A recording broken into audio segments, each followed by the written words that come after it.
This is a story about a hero, a young man who defied death, escaped his fate, and sought revenge against the one that wronged him. It all began 1 year ago. Roughly. Our hero embarked on a journey through Gallowmere, a quest to review the video game known as MediEvil. He was accompanied by a corvid mage known as Crow Wizard. The two were inseparable. They were longtime friends ever since they had met earlier that day. Together they bravely adventured through Gallowmere in the footsteps and body of Sir Daniel Fortescue, critiquing the game along the way. And in the end, they were triumphant. The pair had successfully completed and reviewed MediEvil. It was a joyous time. However, things took an unexpected turn. Our hero's celebration was suddenly cut short when Crow Wizard betrayed him, slashing his throat and ending his life. Crow Wizard sought to rule the world and restore his once powerful empire to its former glory, destroying anyone who stood in his way. Darkness and despair took hold across humanity. Crow Wizard had won. Until 1 year later, roughly.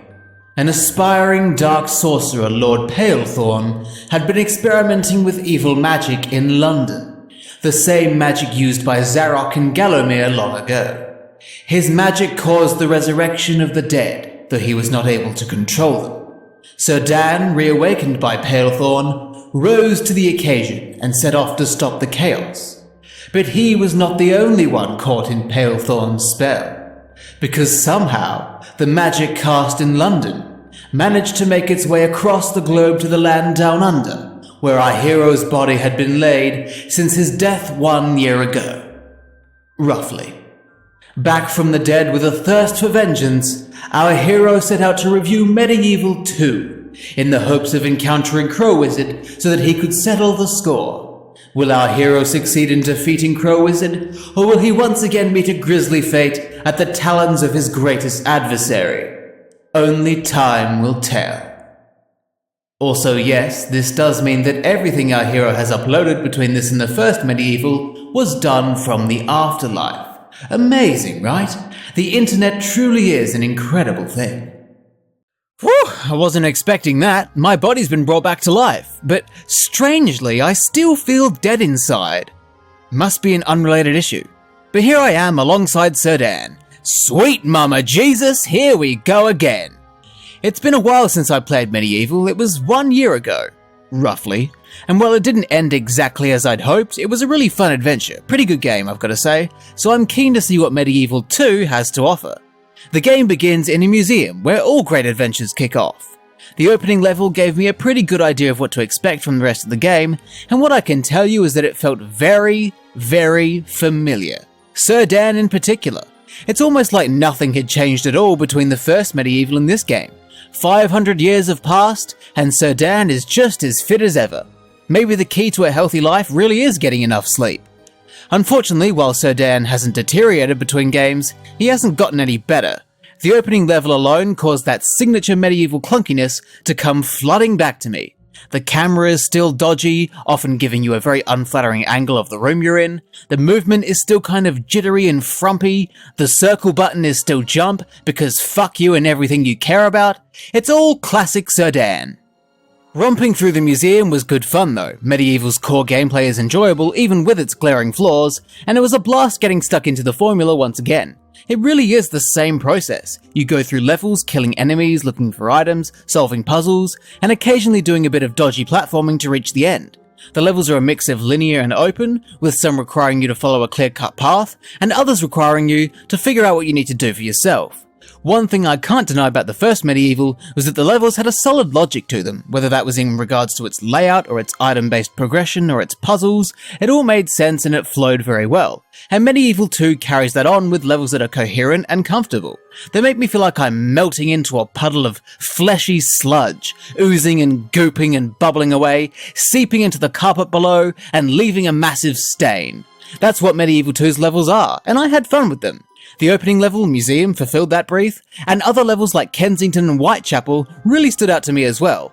Like with the first game, I was horny to the bone to see what surprises awaited me in each level. I was kind of mad that once again health does not regenerate between levels, and I will double down on saying that that is fucking stupid, because it basically means you'll never be at full health. Healing fountains restore like 2 or 3 life bottles worth of health, and you don't come across them very often. By the end of the game, I had 12 life bottles, and at any given time, the most amount of health I ever had was like 4. 4 life bottles maximum. What's the point of giving me all this potential health, but also making it impossible to fill it all up? What kind of American healthcare system bullshit is this? I live in the Commonwealth of Australia. I'm not used to perfect health being so out of reach. But while Sedan is left to fend for himself in terms of his physical well-being, he isn't short on weapons. All the incurable damage inflicted upon him, he can inflict right back with his large and varied arsenal. Much like the first game, killing enough enemies will allow you to collect a level's chalice, and by handing that chalice in, you receive a weapon. You literally just walk up to the counter, and they give you a weapon, no questions asked. It really is like America. One of them is even a gun. A lot of weapons Sedan has access to in this game do return from the first. His signature sword and shield, crossbows, the hammer, the axe, it's familiar territory. Even good lightning comes back, which I honestly wasn't expecting. There are some new weapons as well, such as bombs and this cane thing, possibly because Sedan is now 500 years older and might benefit from a walking stick. It is cool to see new weapons, but I didn't really use them that much. I used the gun occasionally, but beyond that, I tended to stick with the old reliable. Now, while I was enjoying the game and getting back into the groove of the funk that is MediEvil, it was starting to feel like more of the same. A few levels in, I wasn't really seeing anything that MediEvil 2 was doing to improve upon the original. It wasn't doing anything differently in a meaningful way, it wasn't really expanding on the first game's foundation, it wasn't feeling like MediEvil 2. It felt like DLC for the first game, in the sense that it was more of the same, but with some bonus DLC weapons, you know what I mean? But then my fears were put to rest when Sedan's head was ripped off by a bird. Normally, I wouldn't consider this a good thing. If you live in Australia, this sort of thing happens all the time in spring. Magpies are ruthless, and they will fuck you up. And it was like PTSD, watching this bird snatch Sedan's head from his neck. But after I got over the war flashbacks, I got to truly take in what this actually meant.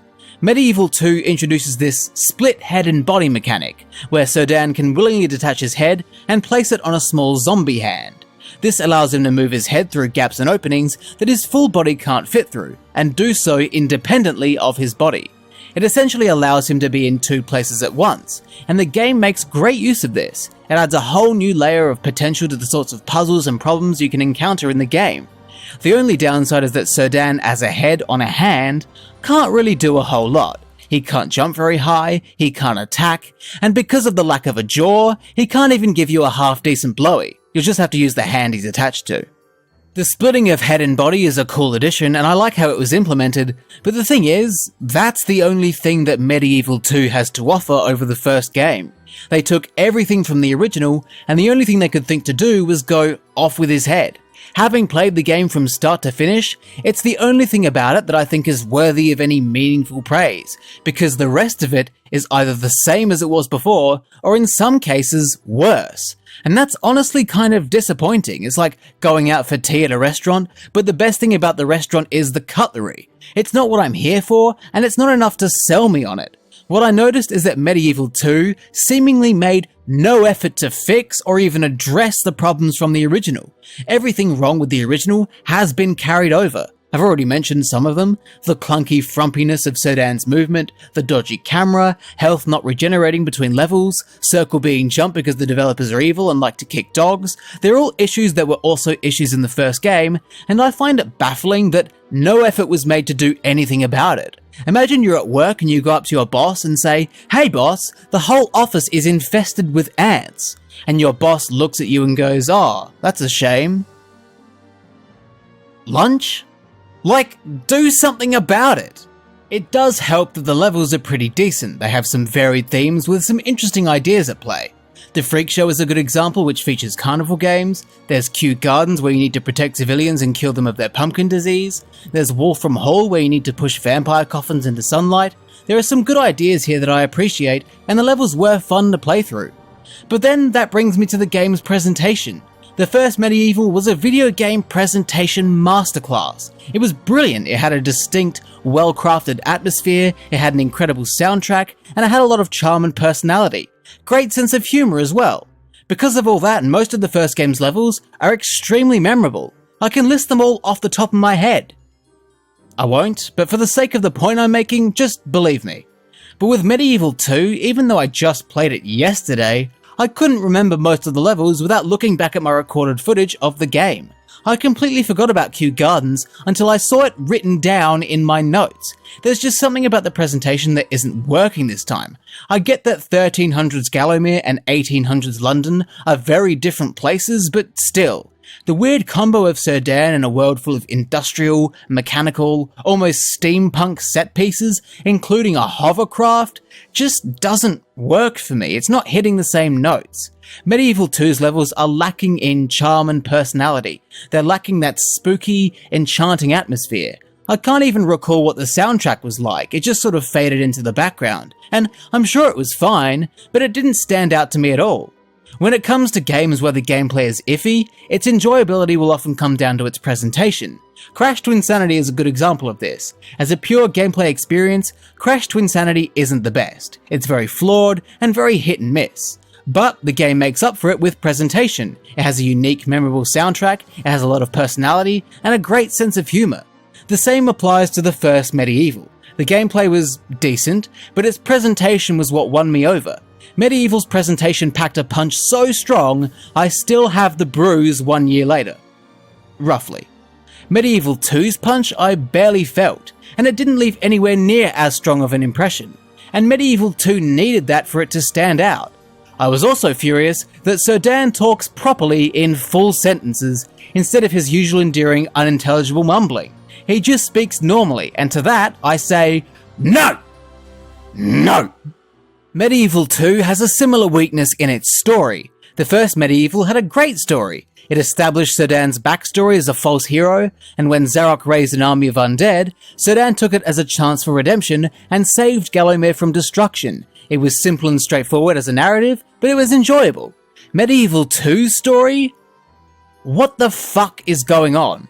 I get the setup. This guy called Palethorn, who was a successful, wealth and power-hungry industrialist from London, found some of the pages from Zarok's spellbook and used it to raise the dead, but was unable to control them, so he set out to find the rest of the pages, and Sedan set out to stop him. Palethorn has this machine that is able to locate the pages, but mere seconds after the machine was introduced, Sedan immediately destroys it by accidentally crashing into it with a hot air balloon sort of thing. Palethorn retaliates by attacking the professor's lab. I don't know who the fuck the professor is. He seems to be some guy that Sedan happened to stumble across, and now they're working together for some reason. But that's not as weird as Sedan gathering limbs to make a Frankenstein and face off against Palethorn's robot in a boxing match. What the fuck is this? This is honestly terrible. It's not too far off Bentley's boxing match in Frozen Altars from Spyro 3, and that's a damning comparison. There aren't even any jokes I can make, it's just shit. After that, this Egyptian zombie woman called Kia goes to Whitechapel, where she gets killed by Jack the Ripper, which causes Sedan to go back in time to save her, which involves rescuing the women in this underground sewer tribe. With Kia saved, Sedan then confronts Palethorn, and I'm not even sure what Palethorn's been doing since that boxing match. This story is a mishmash, hodgepodge melting pot of seemingly completely unrelated events with no clear direction or focus. It's really hard to get into it when you struggle to put the pieces together.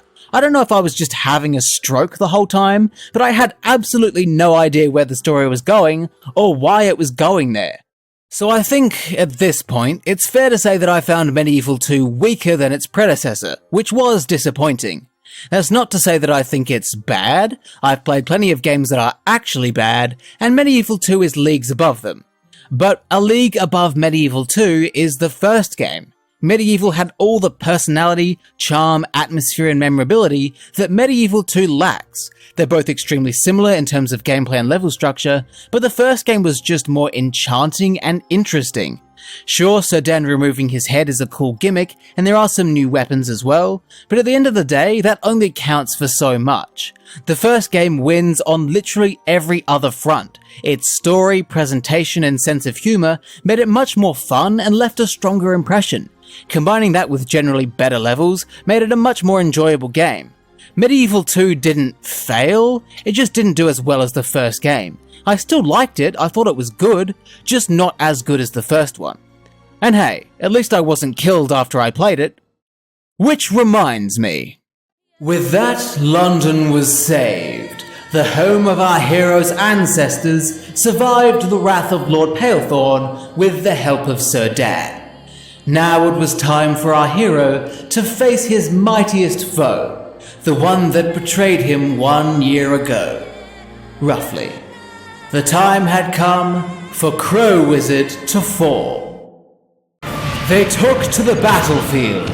Each one was furious at the other, having to see each other's disgusting faces once again. Blinded by their anger, they couldn't even bring themselves to exchange words. They launched into battle, each fighting for their future.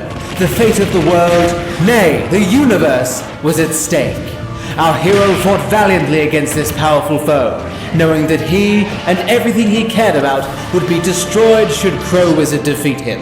The memories of his past, everything he had seen, learned, and felt up until this moment raced through his head. His triumphs, his shit. Never mind.